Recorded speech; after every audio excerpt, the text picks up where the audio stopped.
ముందు నా ట్రస్ట్ తరపు నుంచి ఒక 20 lakhs ఇస్తాను, నేను మిగతాది ఎవరైనా దాతలు ఉంటే ప్రయత్నం చేయండి అని చెప్పాను.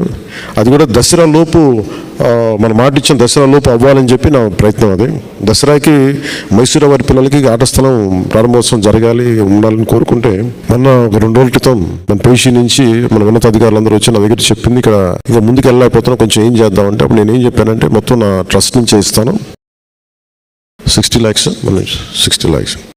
దీనికోసం ముందుకొచ్చిన శ్రీమతి పగడాల చెన్నయ్య గారు, భార్య శ్రీమతి పగడాల పద్మావతం గారు చెందిన ప్రైవేట్ స్థలాన్ని భూమిని గుర్తించడం జరిగింది. 1 ఎకరా భూమిని వాళ్ళు పిల్లల కోసం వాళ్ళు విక్రయించడానికి ముందుకొచ్చారు.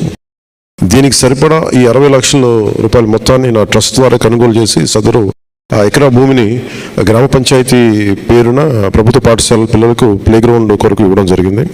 దీనికి సహకరించిన గౌరవ ఎమ్మెల్యే గారికి, జిల్లా కలెక్టర్ గారికి, సబ్ కలెక్టర్ గారికి, సర్పంచ్ గారికి, శ్రీ